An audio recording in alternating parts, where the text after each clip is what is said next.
राम जी, अब वो धोबी बोला कि मैं कोई राम थोड़ी हूं, तुम रात को किसी के घर पे रही हो, अब मैं तुम्हें स्वीकार नहीं कर सकता। मैं कोई राम थोड़ी हूं कि सीता रावण के यहां रही हो और राम ने स्वीकार कर ली। धोबी ने बात उठाई सबसे पहले, फिर उसने दूसरे से कही, चौथे से कही, हवा की तरह पूरे में बात फैल गई। अब बताओ इसमें राम का क्या कसूर था? सारी प्रजा आ गई। राम जी, सीता माता को अग्नि परीक्षा देनी पड़ेगी। क्यों भैया?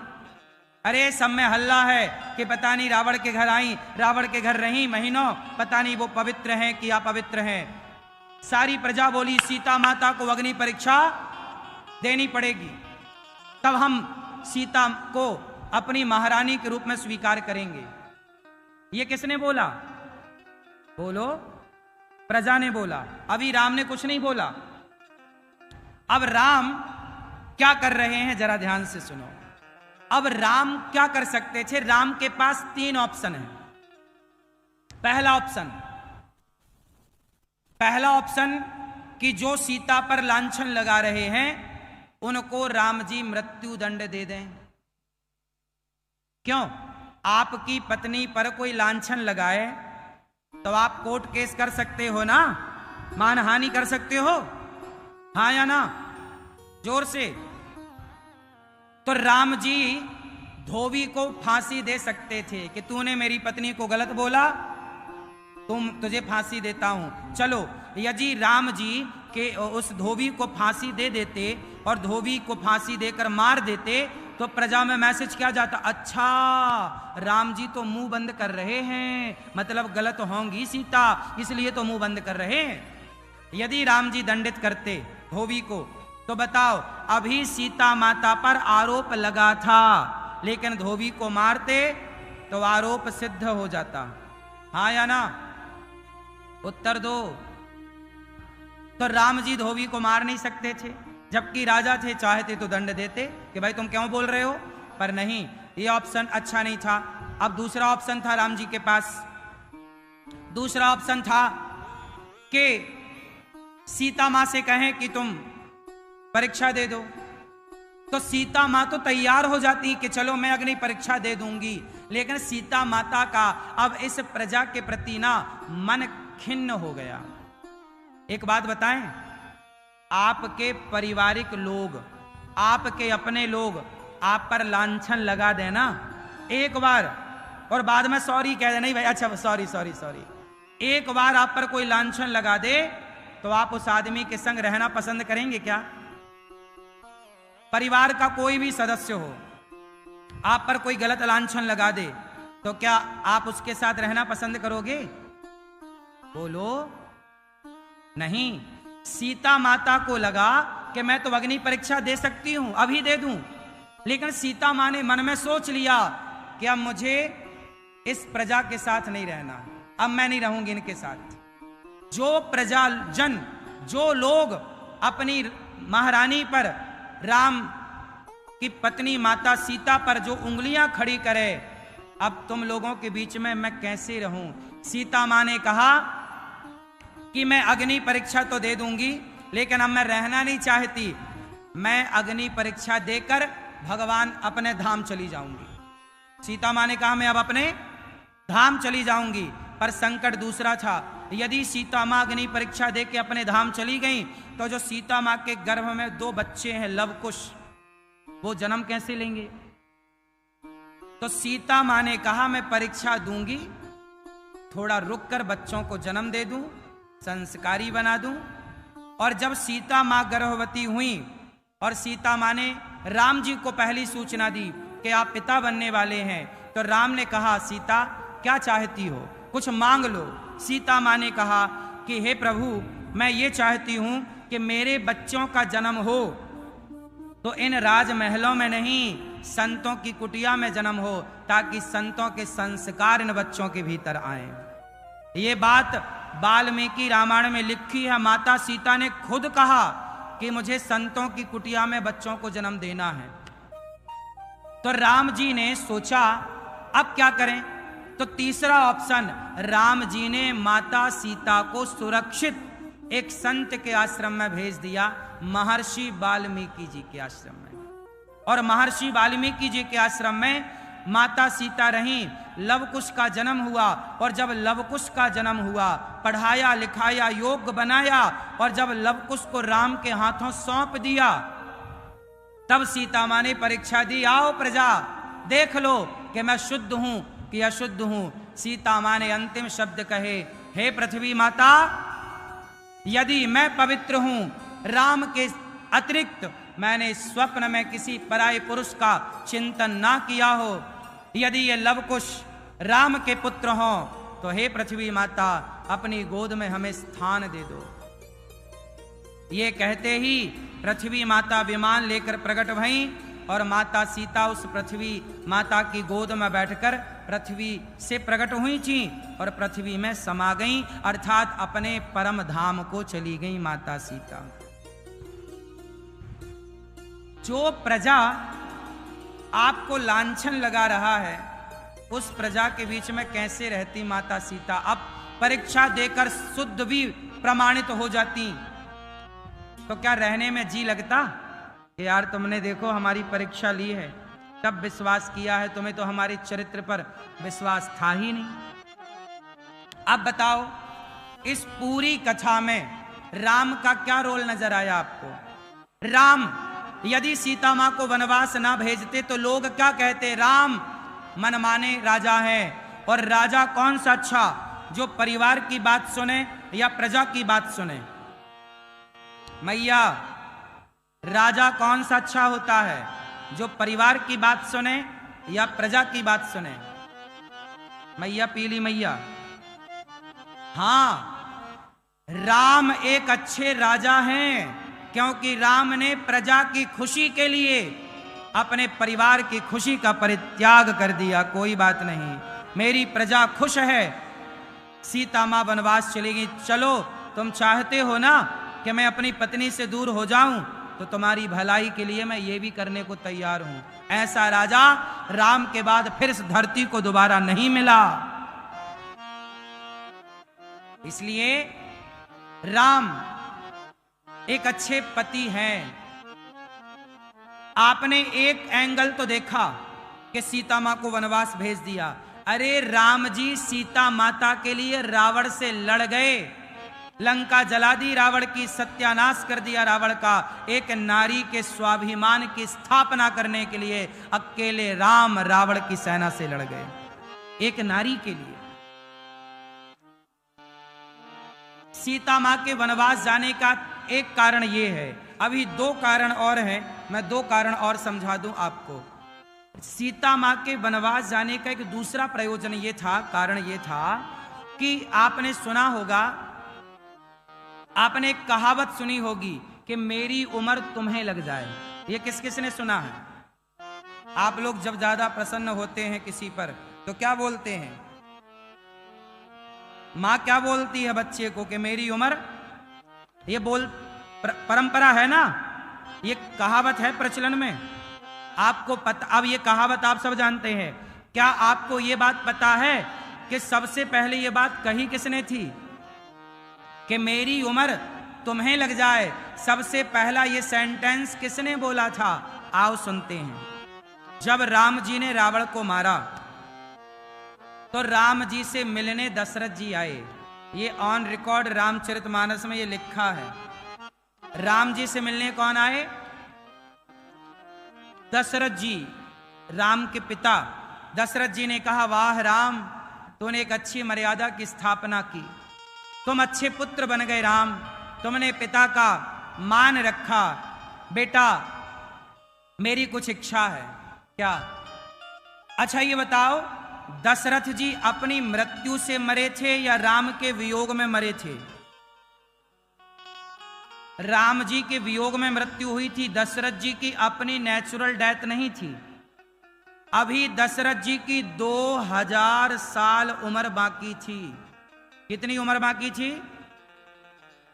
दशरथ जी ने राम से कहा, राम मैं तुम्हें कुछ देना चाहता हूं। मेरी 2000 साल उम्र बाकी है, बेटा राम जाओ, मेरी उम्र तुम्हें लग जाए। और राम जी को अपनी उम्र दशरथ जी ने दी। तो राम जी जब राजा बने तो राम जी का टोटल कार्यकाल कितने वर्ष का था? बताओ जरा, नहीं पता? सुनो, राम जी का टोटल कार्यकाल था 13,000 वर्षों का। कितने साल तक राम जी राजा रहे धरती में? 13,000 वर्षों तक।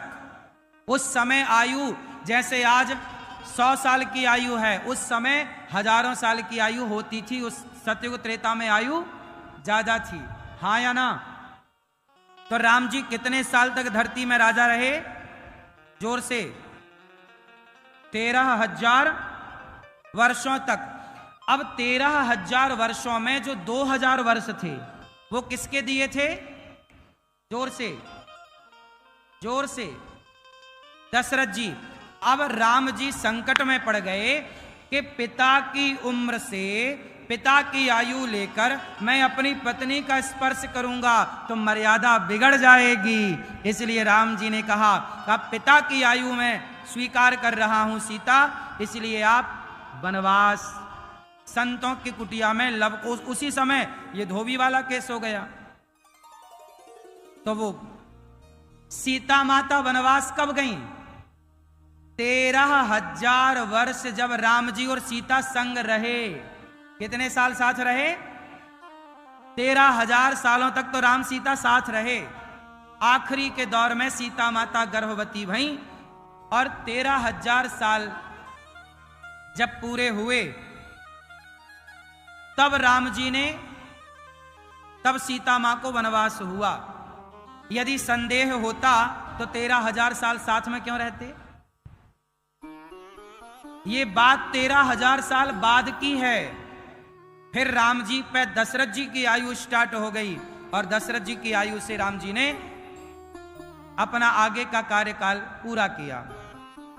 तो राम जी ने इसलिए सीता मां को वनवास दिया। अब तीसरा कारण मैं बताऊं सीता मां के वनवास होने का। जो तीसरा कारण है वो सुनो, ये पद्म पुराण में ये तीसरा कारण पाया गया है, लिखा हुआ। पद्म पुराण की ये घटना मैं आपको सुना दूं, ध्यान पूर्वक सुनिएगा। एक समय की बात है जब माता सीता बहुत छोटी सी थी। घटना है जनकपुर की। कहां की घटना है? जोर से, जनकपुर। जनकपुर की घटना है जब माता सीता छोटी सी थी। एक दिन बगीचे में जाकर बैठी तो बगीचे में एक तोता और तोती आए। तोती तोता दोनों राम कथा कह रहे थे। तोती बड़ी सुंदर राम की कथा कह रही है, राम ऐसे, सीता ऐसी, इनका ब्याह होगा। सीता माता ने सुना कि ये तोती तो हमारे बारे में कह रही है। तो तोती जब सीता और राम के बारे में गुणगान कर रही तो सीता माता चुपके से गई और तोती को पकड़ लिया। पकड़ करके सोने के पिंजरे में डाल दिया। तोती बोली, सीता हमें छोड़ दो, हम गर्भवती हैं, खुले आसमान में अपने पति के संग रहने दो। सीता बोली, माता सीता बोली, ना, तुम मेरे पिंजरे में रहो और जो खाना चाहो खाओ, जो मौज करना है करो, पर तुम मुझे रोज राम के बारे में सुनाओ। तोती बोली, मैं रोज सुनाऊंगी राम कथा, लेकिन तुम मुझे आजाद कर दो। सीता माता नहीं मानी और वह तोती जो गर्भवती थी उस पिंजरे के भीतर तड़प तड़प करके मर गई। खुले आसमान में उड़ने वाली थी ना, पिंजरे में जीना अच्छा नहीं लगा, बेचारी खाना पीना त्याग दिया और तोती मर गई। जब तोती मरी तो तोती के तोते ने सीता मां को श्राप दिया। श्राप मीन्स बद्दुआएं। श्राप मतलब क्या होता है? जोर से, बद्दुआएं। जब आप किसी को मारोगे तो वो तुम्हें आशीर्वाद ना देगा, बद्दुआएं। तो तोते ने श्राप दिया, सीता जैसे तुमने मेरी पत्नी को मुझसे गर्भावस्था में दूर किया, जब तुम गर्भवती होगी तो तुम्हारे पति तुम्हें अपने से दूर कर देंगे और मैं ही कारण बनूंगा। वही तोता अगले जन्म में धोबी बना, जिसके कहने से सीता मां को वनवास जाना पड़ा। ये पद्म पुराण की घटना है। तो सीता मां के वनवास जाने के मैंने कितने कारण बता दिए आपको? जोर से, कितने? 3 कारण बताए। अब इन तीनों कारण में आप बताओ राम की गलती क्या है? मैया आप बताओ, कहीं आपको राम की गलती नजर आई? बोलो बोलो। यदि राम जी वनवास ना भेजते मेरी मां सीता मां को और कहते आप बोलती हो प्रजा को कहने देते, हां चलो मान लिया। यदि प्रजा कहती रहती कि सीता मां का चरित्र ऐसा है, सीता मां पर ऐसे आरोप लगते रहते और राम जी ना भेजते, अपने पास रखते, तो क्या एक सम्मानित व्यक्ति समाज के अपमान के साथ जिंदा रह सकता था? बोलो। क्या सीता माता ना भेजते वनवास तो लोग कहते वाह राम तो परिवारवाद कर रहे हैं, सीता मां पर आरोप सिद्ध हो जाता। तो सीता मां पवित्र अग्नि की तरह, गंगा की तरह पवित्र थी, ये बात राम को पता थी, लेकिन राम समय का इंतजार कर रहे थे कि सही वक्त आने पर प्रजा को बताया जाएगा कि सीता कितनी पवित्र है। एक सही वक्त का राम जी ने इंतजार किया। मैया राम की जगह खुद को रख कर देखो। राम केवल एक पति नहीं थे उस समय, राम एक राजा थे। राम क्या थे? सुनो, जब सीता मां वनवास में थी तब राम जी ने एक यज्ञ किया था। किस किस को पता है? उस यज्ञ में राम जी के सामने चुनौती खड़ी हो गई। लोगों ने कहा कि आप दूसरा विवाह कर लो, क्योंकि यज्ञ तब तक नहीं हो सकता जब तक पत्नी ना हो। तब राम जी ने दूसरे विवाह का निश्चय नहीं किया, दूसरे विवाह का मन नहीं बनाया, और राम जी ने कहा कोई और ऑप्शन बताओ। तब सोने की सीता बनाकर, सोने की सीता, पता है आपको ये बात? सोने की सीता बनाकर बिठाया गया और राम जी ने वो यज्ञ माता सीता, सोने की सीता के संग यज्ञ पूरा किया। मतलब राम एक ऐसे पति हैं, राम चाहते तो दूसरा विवाह कर लेते ना। क्या राम जी के लिए ऑप्शन बंद हो गए थे? क्या राम जी दूसरा विवाह नहीं कर सकते थे? बोलो हां या ना।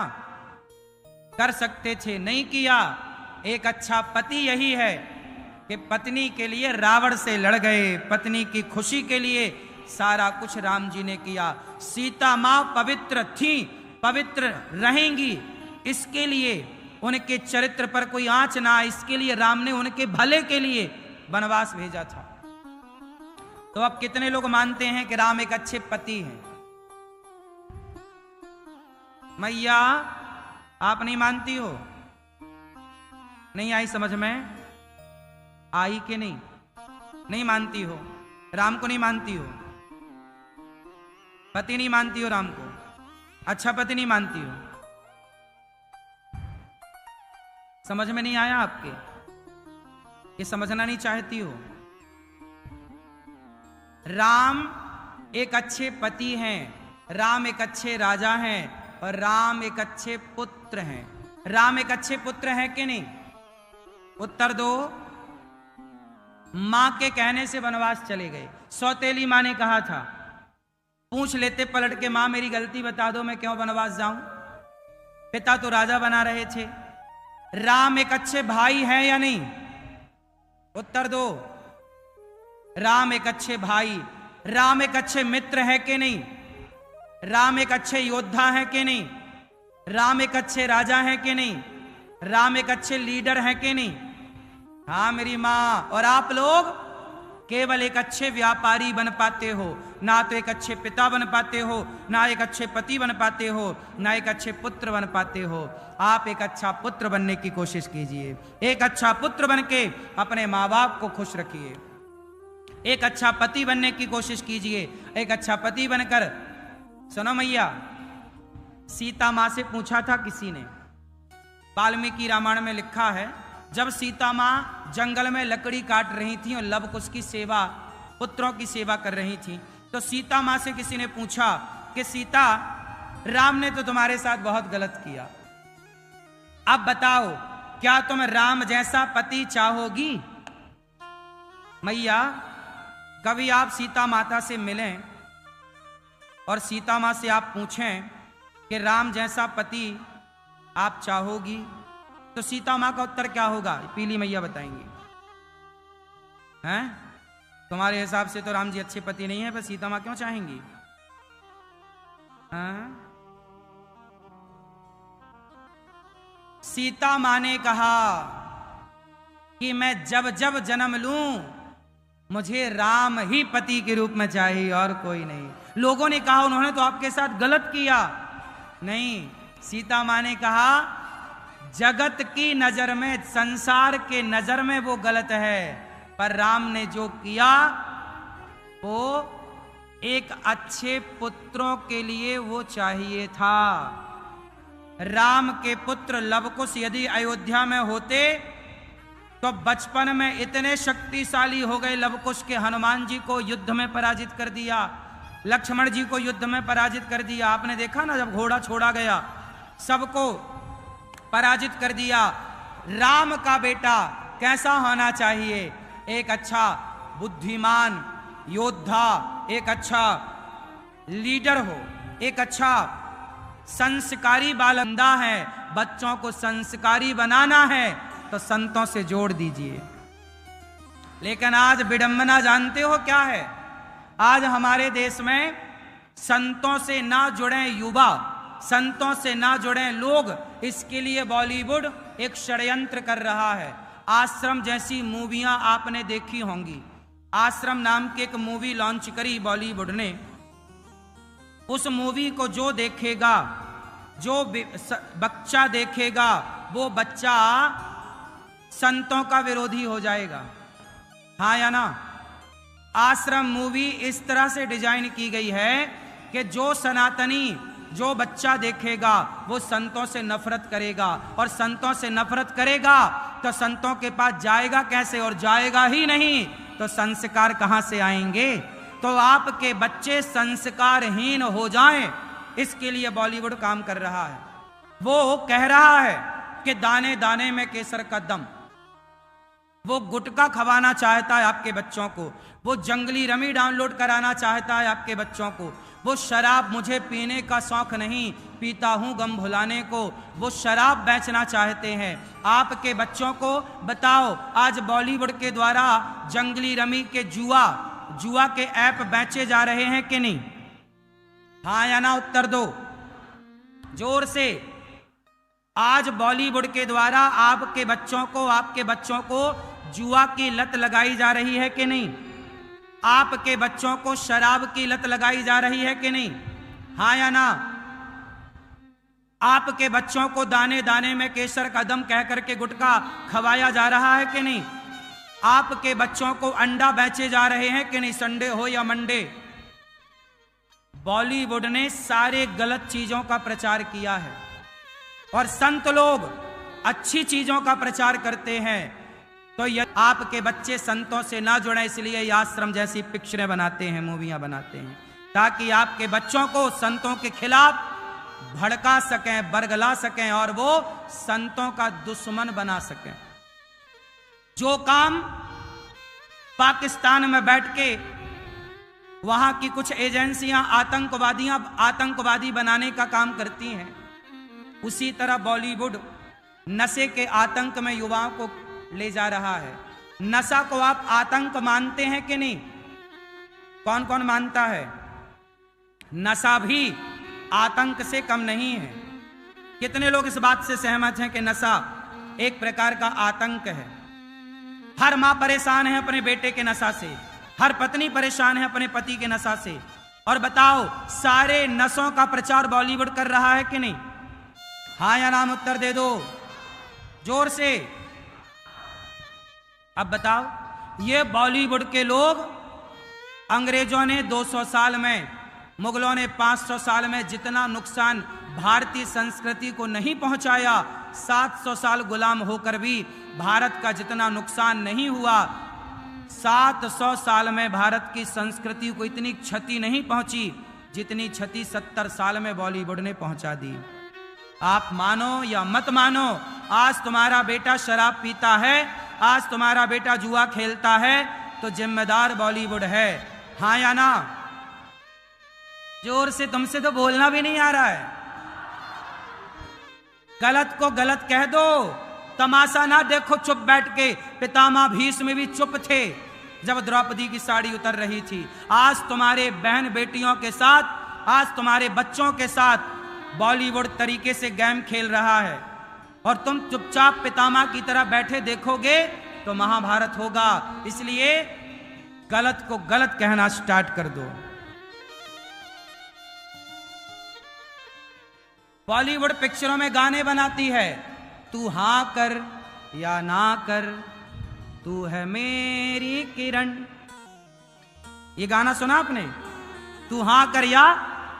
अब बताओ, लड़के को लड़की की इच्छा से मतलब तू हां कर या ना कर, मैं तो तेरे साथ रहूंगा, ये जबरदस्ती है या नहीं? बोलो हाँ। आजकल के लड़के भी कहते हैं अपनी गर्लफ्रेंड से, तू हां कर या ना कर, तू है मेरी किरण। उसके लड़की के हाँ ना से कोई मतलब?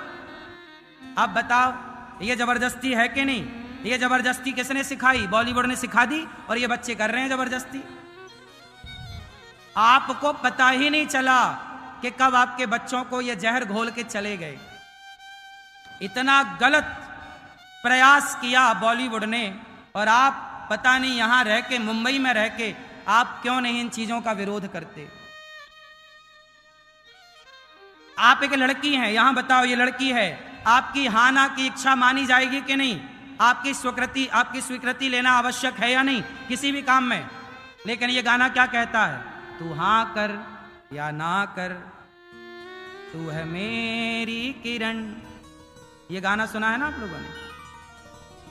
तो बताओ, लड़की की हां या ना से उसे कोई फर्क? यही है बलात्कार की घटना, यहीं से जन्म लेती हैं कि तू हां कर या ना कर, मैं तो तेरे साथ जो करना है करूंगा। ये बॉलीवुड ने आजादी दे दी, लड़की की कोई मर्जी नहीं चल रही है। और आप कहते हैं बॉलीवुड ने ये, बॉलीवुड ने वो। कितने तरीके से बॉलीवुड ने गेम खेला पता ही नहीं चला। कहां से कहां चले गए आपके बच्चे, कितने संस्कारहीन हो गए आपके बच्चे। पैसा कमा रहे हैं पर चरित्रहीन होते जा रहे हैं। एक और डायलॉग आपने सुना होगा, मैया जरा ध्यान से सुनना, तुम करो तो रासलीला और हम करें तो? बोलो आगे क्या है? जोर से, तुम करो तो, जोर से बोलो, तुम करो तो रासलीला और हम करें तो कैरेक्टर ढीला। अब बताओ, भगवान श्री कृष्ण की जो रासलीला है, उस रासलीला को बॉलीवुड ने किससे जोड़ दिया? कैरेक्टर ढीला से। अब मुझे आपसे सवाल करना है, मुंबई वासियों से, बताओ क्या भगवान श्री कृष्ण की रासलीला कैरेक्टर ढीला की लीला थी क्या? उत्तर दो, उत्तर दो। क्यों मैया, भगवान श्री कृष्ण की रासलीला में क्या कैरेक्टर ढीला था? तो आप लोग तो ये डायलॉग रोज बोलते हो, लगभग बात बात पे आप बोलते हो। ये भगवान का अपमान नहीं है क्या? भगवान को अपमानित करने के लिए, भारतीय संस्कृति को अपमानित करने के लिए बॉलीवुड ने क्या क्या प्रयास नहीं किए, और समाज में गलत चीजों का प्रचार कर दिया। उनमें से एक डायलॉग ये है कि तुम करो तो रासलीला, हम करो तो कैरेक्टर ढीला। अब सुनो, रासलीला क्या था? अभी कुछ महीने या साल भर पहले हमारे देश में एक सम्मेलन हुआ, G20। कौन सा सम्मेलन हुआ? जोर से। उस G20 सम्मेलन में बड़े देश देश के राजा आए, मतलब प्रधानमंत्री आए, राष्ट्रपति आए, और सबसे हमारे देश के प्रधानमंत्री जी मिले। वो क्या था? एक मिलन था। क्या था? मिलन। दूसरे देश के राजाओं से, दूसरे देश के राष्ट्रपति प्रधानमंत्रियों से हमारे देश के राजा मीन्स प्रधानमंत्री मिल रहे थे। वो एक मिलन था, एक नेता से दूसरे नेता का मिलन। उस मिलन का नाम था G20। उसी तरह भक्त और भगवान का जो मिलन था, जीवात्मा और परमात्मा का जो मिलन था, उस मिलन का नाम था रास। रासलीला क्या थी? भक्त और भगवान का क्या था? जोर से, मिलन। कैसा मिलन? जैसे एक मां मिलती है अपने बेटे से। अच्छा ये बताओ, मां अपने बेटे को गले लगाती है, मां अपने बेटे के गालों को चूमती है, मां अपने बेटे के माथे को चूमती है, तो क्या मां के गले लगाने में बेटे को और गाल और माथे को चूमने में कोई दोष है? उत्तर दो, नहीं। तो भगवान कौन है? त्वमेव माता च पिता, त्वमेव मात पिता, तुम मेरे। भगवान सबके माता पिता हैं। गोपियां भगवान को प्रेम से भजती थीं, पाना चाहती थीं, तो भगवान उन्हें मिले। किस रूप में मिले? जिस रूप में वो चाहती थी। तो वो एक मिलन था, पर उस मिलन को भी बॉलीवुड ने गलत तरीके से समाज में प्रस्तुत किया, परोसा। उसका मैसेज लोगों को गलत लगा और लोगों ने रासलीला पर, कृष्ण के उस रासलीला पर कमेंट्स करने शुरू कर दिए कि कृष्ण तो ऐसे रास करते हैं, वैसे करते हैं। अरे कृष्ण योगी हैं। यत्र योगेश्वरः कृष्णो यत्र पार्थो धनुर्धरा। परम योगी कृष्ण है और रासलीला एक मिलन की लीला है। कभी भागवत होगी तो मैं रास का विस्तार करके आपको समझाऊंगा सारी चीजों का। अभी तो मैं केवल मूल बातें आपको समझा दूं, कह दूं। तो मेरी मां हमें हर बुराई से बचना है और अपने बच्चों को किससे बचाना है? बुराई से। और हमारी बात शुरू हुई थी प्रसन्नता से। क्या बनेंगे? क्या, कैसे रहेंगे? प्रसन्न रहेंगे। कैसे रहोगे? जोर से। आज से आप कितने लोग प्रसन्न रहेंगे? सदा हैप्पी, सदा खुश। और आज से आप एक अच्छे व्यापारी बनो, एक अच्छे बिजनेसमैन बनो, पर एक अच्छे पिता बनो। क्या बनोगे? जोर से। एक अच्छे, बोल दो सरकार। एक अच्छा पिता कैसा होता है? एक अच्छे पिता की परिभाषा दे दो फटाफट। चश्मा वाले भैया सफेद शर्ट पहने हैं, सोफे पे बैठे हैं, पीछे बताओ। अच्छे पिता की परिभाषा दे दो फटाफट। एक अच्छा पिता कैसा होता है? जो अपने बच्चों को, बोलो मेरे संग, जो अपने बच्चों को, बोलो,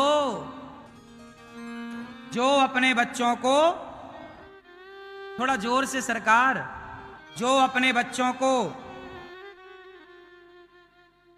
संस्कारवान बनाए, माता पिता की सेवा करना सिखाए, बड़ों का सम्मान करना सिखाएं। यदि आपके बेटे बड़ों का सम्मान करते हैं, माँ बाप की इज्जत करते हैं, माँ बाप को भगवान की तरह पूजते हैं, और जो आपके बेटे नारी का सम्मान करते हैं, मतलब आप एक अच्छे पिता हैं कि आपने अपने बच्चे को अच्छे संस्कार दिए हैं। वो नारी का सम्मान करता है, वो बूढ़ों का सम्मान करता है, पढ़ाई लिखाई व्यापार तो करता ही है, करेगा ही। एक अच्छा पुत्र बनो, एक अच्छा पति बनो। एक अच्छे पति की पहचान क्या है? एक अच्छा पति कैसा होता है? ये भैया बताएंगे मोबाइल वाले, ये मोबाइल वाले, ये भैया राम राम, कैसे हैं? एक अच्छे पति कैसा होता? आपका विवाह हो गया, आप पति हो, एक अच्छे पति कैसे होते हैं बताओ? अच्छा पति की परिभाषा दो। हाँ, जो पत्नी की हर बात माने। बढ़िया। तो आप मानते हैं कि नहीं? हाँ, फिर बढ़िया है। जो अपनी पत्नी का सम्मान करे, जो कभी अपनी पत्नी के माता पिता को अपशब्द ना कहे, वो एक अच्छा पति होता है। जो सदा अपनी पत्नी का सम्मान करे और पत्नी के माता पिता को, मतलब अपनी ससुराल पक्ष को, कभी वो गलत शब्दों का प्रयोग उनके माँ बाप के लिए ना करे और अपनी पत्नी की खुशी का ख्याल रखे, वो एक अच्छा पति है। एक अच्छी पत्नी कैसी होती है? पीली मैया बताएंगी। एक अच्छी पत्नी कैसी?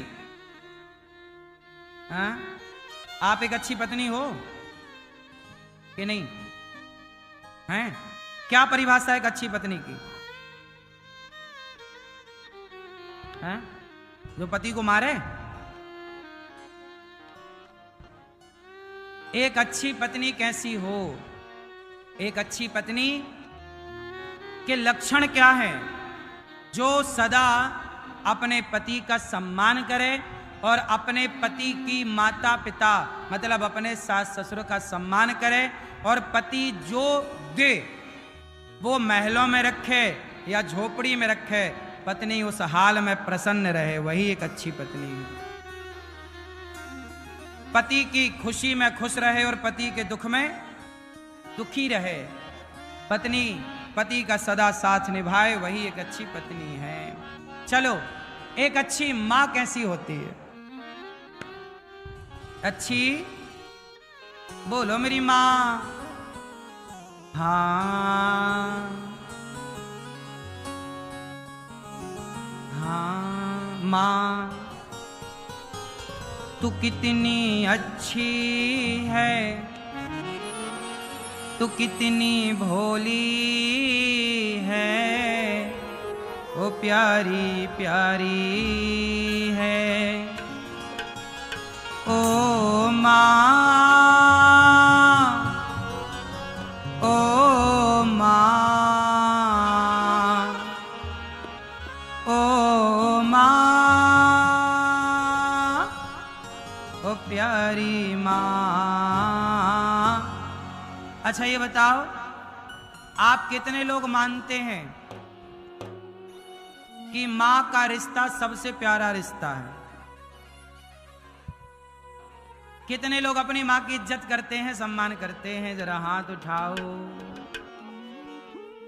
कितने बेटे आप में से कितने पुरुष ऐसे हैं जो अपनी मां के पांव दबाते हैं? चलो हाथ नीचे करो सब लोग। जो अपनी मां के पांव दबाते हैं वो हाथ उठाएं। रोज दबाते हो कि कभी कभी? कोशिश करो काम करके जब शाम को आए, माँ दवाई ले ली, माँ क्या खाया, माँ क्या खिलाऊं आपको। माँ की खुशी का, जब आप छोटे थे तो आपकी हर खुशी का ख्याल आपकी माँ रखती थी। अब आपको खुशी का ख्याल रखना चाहिए कि नहीं?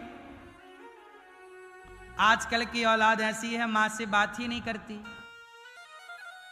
इसलिए कहता हूं, तू कितनी अच्छी है, तू कितनी भोली है, ओ प्यारी प्यारी है, ओ माँ, ओ माँ, ओ माँ, प्यारी माँ, तू कितनी अच्छी है, तू कितनी भोली है, प्यारी प्यारी है, ओ माँ, ओ माँ, ओ माँ, प्यारी माँ। ये जो दुनिया है ये वन है कांटों का, तू फुलवारी है,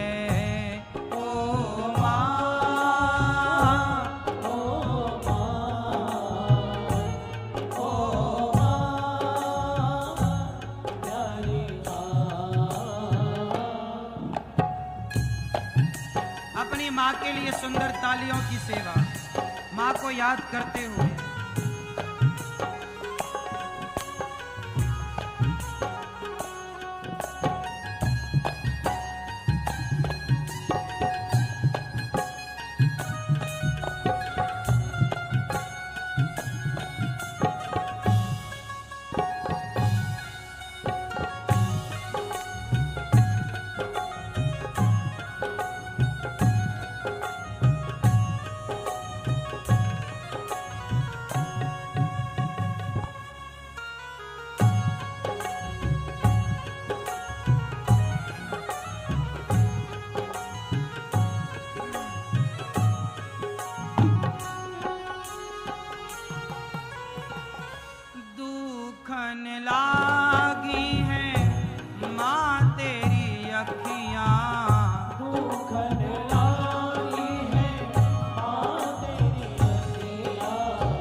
अपनी निंदिया भी होने वाली है। ओ माँ,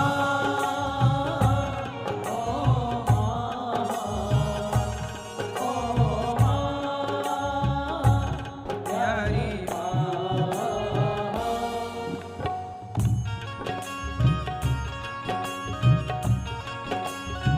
दोनों हाथ उठा के तालियों की सेवा माँ के लिए।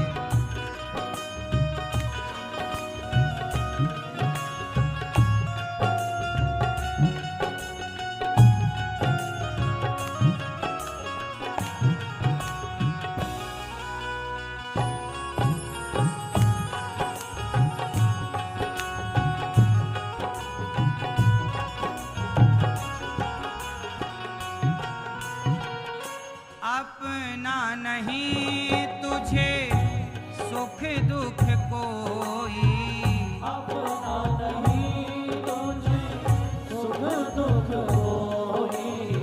माँ का अपना कोई सुख नहीं होता, माँ का अपना कोई दुख नहीं होता। हंसती तो बच्चों के लिए, रोती तो बच्चों के लिए।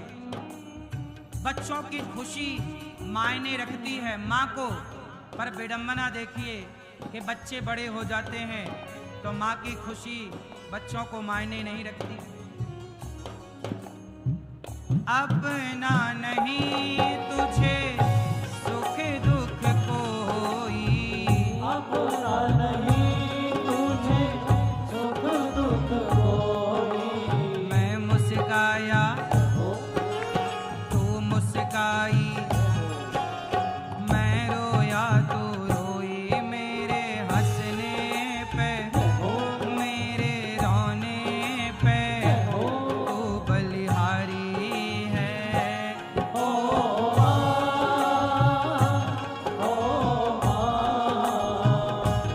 ओ माँ, प्यारी माँ।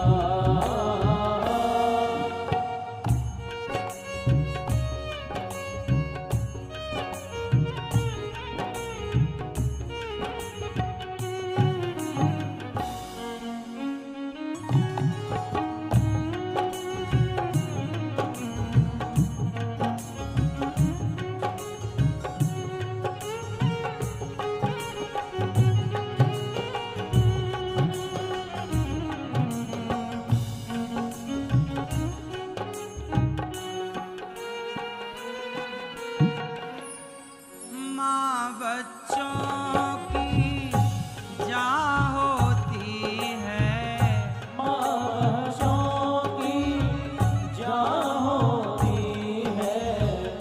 माँ क्या होती है? बच्चों की जान।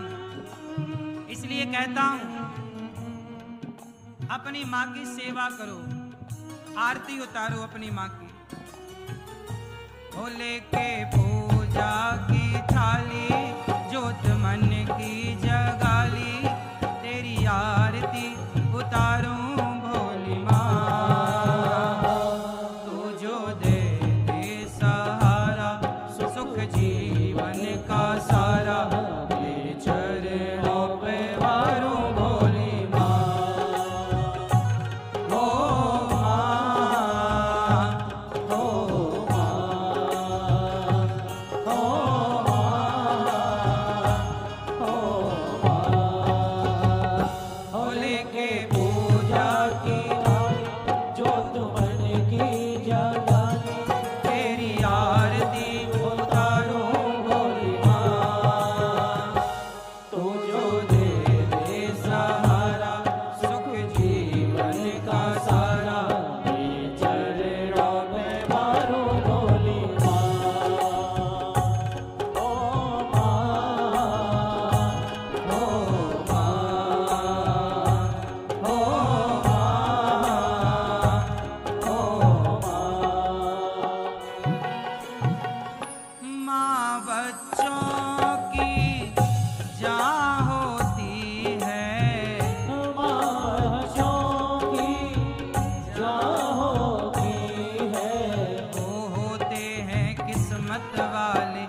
फिक्र तुझे क्यों, आंख से दरिया बहता है। तू कहती थी तेरा चांद हूँ मैं, और चांद हमेशा रहता है। तेरी मिट्टी में मिल जावा, गुल बन के मैं खिल जावा, कितनी सी है दिल की आरज़ू।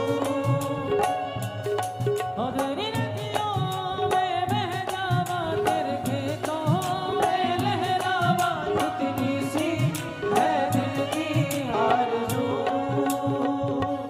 हो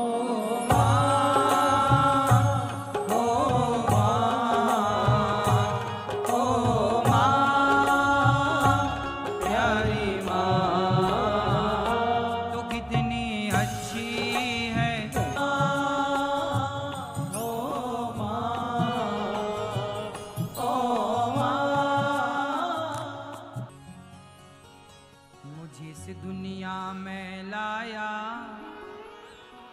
मुझे बोलना चलना सिखाया। ओ माता पिता तुम्हें वंदन, मैंने किस्मत से तुम्हें पाया। पूजा है तुझको, पूजेंगे हरदम, माँ के ही अर्पण है ये मेरा जीवन। मेरी माँ एक मंदिर है और ममता पूजा है, एक वो ही भगवन है और कोई ना दूजा है।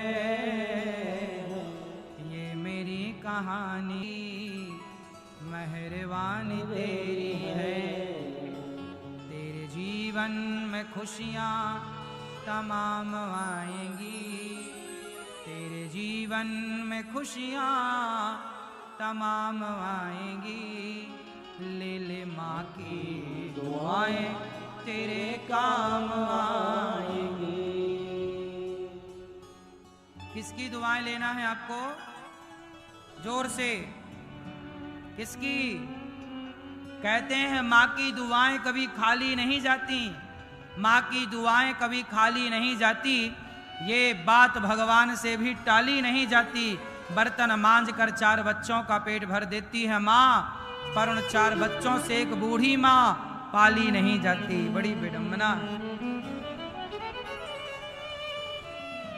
मैं आप लोगों से बस इतनी प्रार्थना करने आया हूं कि आप अपने माँ बाप का इतना अच्छा ख्याल रखो, इतनी अच्छी सेवा करो कि आपके माँ बाप को कभी वृद्धाश्रम ना जाना पड़े। आप में से कितने बेटे और कितनी बहुएं मुझे पक्का वादा करेंगी कि आप कभी अपनी सास को, अपनी बूढ़ी माँ को कभी वृद्धाश्रम नहीं जाने देंगे? कितने लोग मुझे पक्का प्रॉमिस करेंगे? इतनी सेवा करना, इतना खुश रखना अपने बुजुर्गों को कि वो कभी वृद्धाश्रम की तरफ जाए ना, कभी आप उन्हें सताना मत। कोई बूढ़े कितना भी गालियां दें, कुछ भी आपका अगर जवाब ना दो, यही समझदारी है। गौरी गोपाल आश्रम में मुझे भगवान ने सेवा का मौका दिया। मैं अपने आप को बड़ा भाग्यशाली मानता हूं कि भगवान ने। आपकी कितनी माँ है? जरा बताओ, आपकी कितनी माता है? आपकी कितनी माँ है? एक। कितनी माँ है? पर हमारी ये दास अनिरुद्ध की 287 वृद्ध माएं वर्तमान में गौरी गोपाल आश्रम में रह रही हैं। जो बच्चे अपने माँ को सेवा नहीं करते, निकाल देते हैं। आप में से कितने लोग वृंदावन गौरी गोपाल आश्रम आए हैं? जो आए हैं वो हाथ उठाएं। अच्छा, आप लोग आए हैं तो आप में से लोग, आपने देखा वृंदावन में सेवाओं का दर्शन किया? किस किस ने किया? तो जो हम कह रहे हैं वहां सेवाएं चलती हैं, वो सही है कि गलत है? सही है? थोड़ा जोर से। आप लोग आओ। मैं मुंबई वासी आप सभी भक्तों को प्रार्थना करने आया हूं, निमंत्रण देने आया हूं कि आप लोग भी वृंदावन आओ। गौरी गोपाल आश्रम में उन वृद्ध माओं के साथ बैठकर थोड़ा समय व्यतीत करो। आप अपने बच्चों का जन्मदिन मनाने वृद्धाश्रम गौरी गोपाल आना, माँ को अपने हाथ से कुछ बांट कर, बच्चों के हाथ से बंटवा कर, और बच्चों को आशीर्वाद दिलाना उन वृद्ध माओं का। आप समय निकाल कर वृंदावन आना, गौरी गोपाल आश्रम की सेवाओं का अपनी आंखों से दर्शन करना। वृंदावन में ना आज देखो फुटपाथ पर संत लोग रहते हैं। आजकल कुत्ते अच्छी व्यवस्थाओं से रहते हैं, लेकिन गाय और साधु आज बेचारे फुटपाथ पर सोने के लिए मजबूर हैं। जिनको भोजन की व्यवस्था नहीं है, भगवान के आश्रित हैं, तो हमारे और आपके थोड़े से प्रयास से यदि इन संतों को भोजन मिल जाए तो कितनी बढ़िया बात है। तो मैं आप लोगों से यही कहूँगा कि यह श्राद्ध पक्ष चल रहा है और आज एकादशी है। आप सबको एकादशी की बहुत सारी शुभकामनाएं। आज एकादशी के दिन आप भी इन संतों को अन्नदान कर सकते हैं कि आपकी ओर से संतों को पेट भर भोजन मिले। एक दिन का अन्न क्षेत्र आप संतों के लिए बंटवा सकते हैं। दीन दुखी सारे संत आकर अपना भोजन लेकर और भजन करते हैं। आपके भोजन से, आपके सहयोग से किसी का पेट भर रहा है तो यह बात अच्छी है या बुरी है? अन्नदान करना अच्छा है कि बुरा है? तो आप भी करने योग्य हैं, तो आप भी जरूर पास में कार्यालय लगे हैं, आप नाम लिखाकर गौरी गोपाल आश्रम की सेवाओं से अपने आप को जोड़कर रसीद प्राप्त कर सकते हैं। एक दिन का अन्य क्षेत्र आप भी बंटवाओ। गौरी गोपाल आश्रम में अखंड रसोई चलती है। कोई भी भक्त आता है, सबको पेट भर भोजन मिलता है। आप में से कितने लोगों ने गौरी गोपाल जी की रसोई में प्रसाद पाया है? कभी आकर के पाए हैं ना? ये देखो इतने लोगों ने पाए। सबके लिए दरवाजे खुले हैं। 30,000 लोग रोज, कोई चार्ज नहीं। आओ, दाल चावल सब्जी रोटी सबके लिए। लंगर चल रहा है अखंड। आप लोग जो सहयोग करते हैं, आपके थोड़े थोड़े सहयोग से सेवाएं चलती हैं। गौरी गोपाल आश्रम में गौशाला है। 400 से अधिक गौ माता हैं गौरी गोपाल गौशाला में। आप भी गौशाला में गौदान करके गाय को चारा भूसा का सहयोग करके गाय की सेवा से जुड़ सकते हैं। गौदान कर सकते हैं। आप गाय के लिए चारे का सहयोग कर सकते हैं। गाय के लिए थोड़ा टीन सेट बनाने की और गाय बढ़ रही हैं तो गाय के लिए आप टीन सेट की व्यवस्था कर सकते हैं अपनी ओर से। साथ ही गौरी गोपाल आश्रम में एक गुरुकुल है जहां 150 बच्चे, 150 बच्चे वहां निःशुल्क उनका रहना, खाना, पढ़ना, लिखना, जो भारतवर्ष के कोने कोने से गरीब परिवार के बच्चे गौरी गोपाल गुरुकुल में रहते हैं और पढ़ते लिखते हैं। वेद पुराण की शिक्षा, गुरुकुलों की जो शिक्षा है वह होती है। आप भी गुरुकुल की सेवाओं से जुड़ सकते हैं। किसी एक बच्चे को आप गोद लेकर, एक बच्चे की पढ़ाई का मैं खर्चा उठाऊंगी या उठाऊंगा, आप भी इस सुंदर से गुरुकुल की सेवा से आप भी जुड़ें।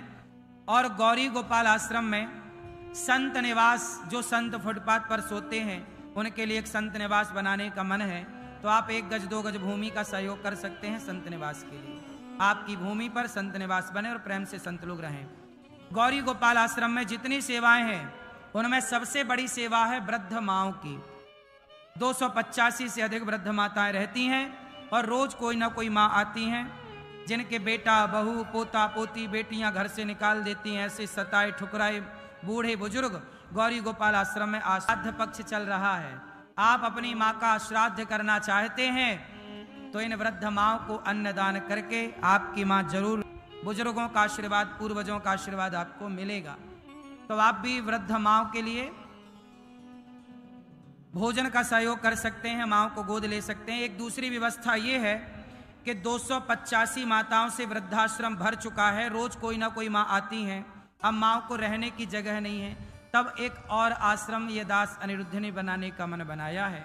आप लोग सहयोग करेंगे, आप सहयोग करेंगे तो माओं के लिए कमरे तैयार हो जाएंगे ताकि माओं को रहने की और व्यवस्था हो सके। तो आप एक कमरे की फिनिशिंग करवा सकते हैं। एक माँ को, इन माओं को आप कमरा बनवा के दे सकते हैं कि एक कमरे में 4-6 माताएं रहती हैं। कमरा बड़ा है तो 10 माताएं एक कमरे में, कमरा छोटा है तो 4-5 माताएं एक कमरे में रहती हैं। तो आप कमरा दे सकते हैं माओं को कि मेरी ओर से एक कमरा जिसमें 5-10 वृद्ध माताएं रहें और आपकी छाया में रह करके भजन करें तो वो पुण्य आपको मिलेगा।